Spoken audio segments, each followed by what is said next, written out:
अस्सलाम वालेकुम, welcome back to my channel. आजकल आप ये अफ़गानी सलवार बहुत ज़्यादा देख रहे होंगे क्योंकि ये बहुत ज़्यादा ट्रेंड में है और समर आ गया है, तो आप अपनी डिज़ाइनर कुर्ती या सिंपल कुर्ती के साथ इस अफ़गानी सलवार को स्टाइल कर सकते हैं।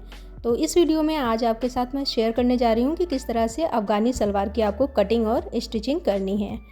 तो वीडियो को आपको पूरा देखना है। चैनल पे फर्स्ट टाइम है तो चैनल को सब्सक्राइब करना ना भूलिएगा। और इस सलवार के साथ मैंने एक डिज़ाइनर कुर्ती की कटिंग और स्टिचिंग भी अपलोड की है, आप जाकर उसे ज़रूर देखिएगा। So let's start. इसके लिए मैंने 2.5 मीटर सलवार का कपड़ा ले रखा है और इसे मैंने 4 फोल्ड करके इस तरह से रख लिया है।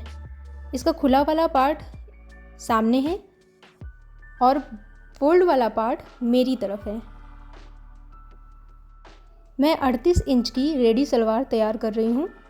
तो मैंने यहाँ पर 38 इंच नाप लिया है, जिसमें कि 10 इंच हम ऊपर कपड़ा बेल्ट और मूड़ी पर पोंचे लगाने के लिए कट कर लेंगे। तो सबसे पहला निशान मैंने यहाँ लगाया और 2 इंच पर मैं पोंचे के लिए निशान लगा रही हूँ। इस कपड़े को मैं बाद में अलग करूँगी और बाकी के बचे 10 इंच में 8 इंच से हम अपनी सलवार की बेल्ट तैयार करेंगे, जिसमें हम बेल्ट को फोल्ड करने के लिए भी मार्जिन रख रहे हैं। तो इस तरह से बेल्ट को छोड़कर कपड़े की जो लेंथ है वो 28 इंच है। इस 28 इंच से हम बेल्ट के नीचे की सलवार तैयार करेंगे।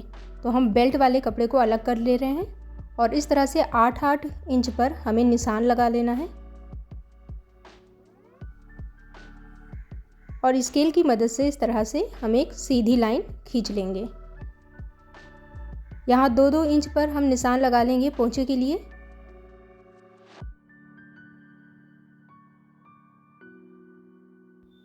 और सीधी लाइन खींच लेंगे।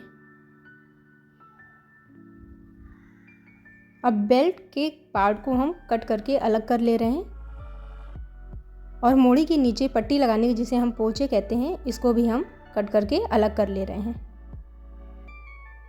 इस बेल्ट और पोंचे वाले पार्ट को हम बाद में तैयार करेंगे।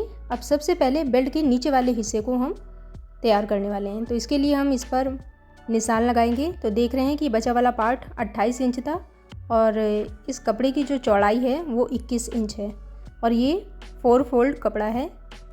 तो अफ़गानी सलवार में एक प्रॉब्लम आती है कि जब आप झुकते हैं या बैठते हैं तो इसमें सलवार आगे की तरफ खिंचती है। तो इसकी प्रॉब्लम ये है कि आप डायरेक्ट यहीं से मोड़ी का निशान लगा देते हैं नीचे से। इस प्रॉब्लम को दूर करने के लिए आप क्या करेंगे, जहाँ मोड़ी है वहाँ से आप 2 इंच पर इस तरह से एक निशान लगा लेंगे और फिर इस निशान से इस तरह से तिरछी एक लाइन आपको खींच लेनी है। इसको एक बार आप ट्राई करके देखिएगा, तो इससे आपकी जो प्रॉब्लम है सलवार ऊपर खींचने की वो दूर हो जाएगी। अब हम मोड़ी की चौड़ाई के लिए निशान लगाएंगे। तो मैं जो तैयार मोड़ी रख रही हूँ वो 6.5 इंच ले रही हूँ और आधा इंच मैं स्टिचिंग का मार्जिन ले रही हूँ, तो ये हो गया 7 इंच। अब 7 इंच का हमको डबल ले लेना है, मतलब 14 इंच, क्योंकि इसमें हमें प्लेटें भी लगानी होती है, क्योंकि अफ़गानी सलवार में मोड़ी में प्लेटें लगाई जाती हैं। तो हमने 14 इंच पर ये निशान इस तरह से लगा लिया है। अब हम क्रोच का निशान लगाएंगे, बट उसके लिए पहले हम बेल्ट वाले कपड़े को इस तरह से यहाँ पे रख लेंगे और बेल्ट के साथ ही इस लेंथ को लेते हुए निशान लगाएंगे, जिससे कि जो क्रोच या आप आसन बना रहे हैं उसमें आपसे मिस्टेक ना हो। तो यहाँ पर हमने 14 इंच पर क्रोच का निशान लगा लिया है, जिसको हम आसन भी कहते हैं। अगर आप बिना रुमाली वाली सलवार पहनना पसंद करते हैं तो जहाँ पे हमने ये निशान लगाया है उस पर आप यहीं से 2 इंच अंदर की तरफ एक लाइन खींच लेंगे इस तरह से। बट अगर आप रुमाली वाली सलवार पहनना पसंद करते हैं तो आप इस लाइन को नहीं खींचेंगे और यहीं से हल्का सा घुमाते हुए आसन का शेप दे देंगे। मैं यहाँ पर रुमाली वाली सलवार बना रही हूँ, इसलिए मैं इस 2 इंच की लेंथ को नहीं ले रही हूँ। अब हमें मोड़ी वाले और इस क्रोच वाले निशान को इस तरह से मिलाते हुए एक लाइन खींच लेनी है। अब निशान के साथ ही हम इस पार्ट को कट करके अलग कर ले रहे हैं। साइड वाले में हम थोड़ा सा मार्जिन रखते हुए कट कर रहे हैं।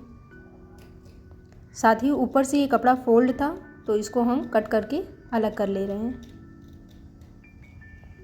क्रोच वाले निशान पर हमने थोड़ा सा कट लगा लिया है ताकि रुमाली लगाते वक्त हमें ध्यान रहे।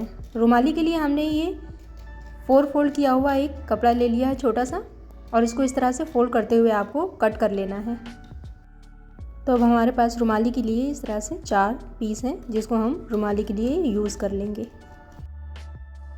इस रुमाली को आपको जहाँ हमने ये कट का निशान लगाया वहाँ पे रख के स्टिच कर लेना है। कटिंग हो गई है। अब सबसे पहले हम मोड़ी तैयार करेंगे जिसमें हमें इस तरह से 1-1 इंच की चौड़ाई लेते हुए इस पर प्लेटें डालनी है। क्योंकि मुझे 13 इंच पर रेडी मोड़ी की चौड़ाई रखनी है तो उसी हिसाब से हम प्लेटें लगाएंगे। बट ध्यान रखना है आपको कि दोनों साइड पर हम 2-2 इंच पर इस तरह से निशान लगाएंगे और उस पार्ट पर हम प्लेटें नहीं डालेंगे क्योंकि ये स्टिचिंग में पार्ट चला जाएगा। तो दोनों तरफ आपको 2 इंच पर इस तरह से निशान लगा लेने हैं और इस निशान के बाद से ही हम इस तरह से फोल्ड करते हुए इस पर प्लेटें लगा लेंगे। आप अपने पसंद के हिसाब से इसमें प्लेटें चौड़ी या पतली रख सकते हैं। मैं यहाँ पर आधे इंच की प्लेटें यहाँ पर लगाकर इसको स्टिच कर रही हूँ और इसको इस तरह से हमें अरेंज करना है ताकि जो हमने तैयार मोड़ी बनानी है उसकी चौड़ाई के हिसाब से ये प्लेटें तैयार हो जाएं। अब इसे हम इंची टेप से एक बार मेज़र करके देख लेंगे। देखिए ये 13 इंच पर हमने इसकी चौड़ाई तैयार कर ली है। इसी तरह हमने इसकी दूसरी मोड़ी भी तैयार कर ली है। अब मोड़ी के नीचे पोंचे लगाने के लिए हम 2 इंच चौड़ा कपड़ा ले रहे हैं जिसकी लंबाई हमने 13 इंच रखी है जितनी की हमने मोड़ी बनाई है। देख सकते हैं कि ये डबल फोल्ड हमने कपड़ा ले रखा है जिसमें हमने पेस्टिंग पेपर लगा लिया है। यहाँ मैं सिल्वर कलर की गोटे वाली लेस यूज़ कर रही हूँ। तो खुले हुए पार्ट पे आपको लेस को इस तरह से उल्टा रखना है और ये जो इसका ट्रायंगल वाला शेप है वो बंद वाले की तरफ होना चाहिए। इस तरह से करके आपको इसको स्टिच कर लेना है। अब इस पोंचे को आपको इस तरह से पलट कर रखना है। जिधर हमने लेस लगाई है उसके जस्ट उल्टे साइड पर आप इस तरह से अपनी मोड़ी पर इसको रखते हुए स्टिच लगा लेंगे। ध्यान रखना है कि जो हमने मोड़ी पर सिलाई लगाई थी उसी पर इसे रखते हुए आपको स्टिच करना है ताकि जो लेस है वो कम और ज़्यादा दब ना जाए, एक बराबर रहे, जिससे इसका लुक बहुत अच्छा आएगा। अब इसको हम इस तरह से सीधा करेंगे और फिर से एक स्टिच इस पर लगा लेंगे। बहुत ही हल्का सा मार्जिन छोड़ते हुए आपको किनारे किनारे जो पोंचे हैं उसके किनारे आपको स्टिच लगा लेना है।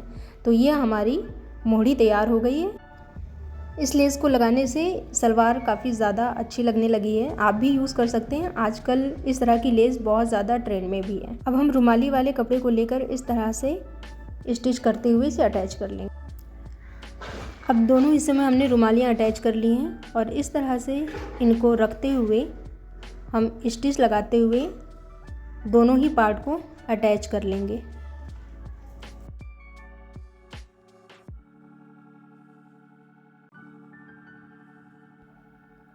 अब मोड़ियों को इस तरह से मिलाते हुए हमें इस पे क्रोच तक एक स्टिच लगा लेनी है।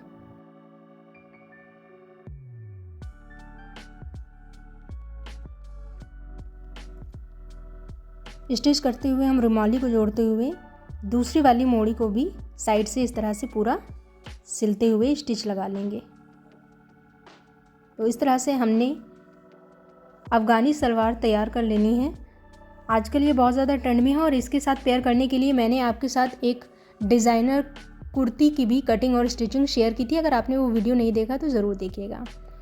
अब हम इस पार्ट को जिस तरह हमने इसमें प्लेटें लगाई हैं उस तरह से फोल्ड करते हुए जहाँ हम बेल्ट से इसको अटैच कर रहे हैं वहाँ पे भी हम इसी तरह की प्लेटें डालते हुए इसको बेल्ट के कपड़े से अटैच कर लेंगे और एक स्टिच लगा लेंगे। अब हम बेल्ट तैयार कर रहे हैं। इसके लिए मैंने एक चौड़ी बेल्ट ले ली है, इलास्टिक ले ली है, जिसको मैंने 4-5 स्टिच लगाते हुए जोड़ लिया है। इसको इस तरह से हम रख के डबल फोल्ड करते हुए इस तरह से स्टिच कर लेंगे और हमारी ये अफ़गानी सलवार इस तरह से रेडी हो जाती है। तो आपको वीडियो कैसा लगा प्लीज़ कमेंट में ज़रूर बताइएगा और चैनल पे फर्स्ट टाइम है तो चैनल को सब्सक्राइब करना ना भूलें। Thanks for watching.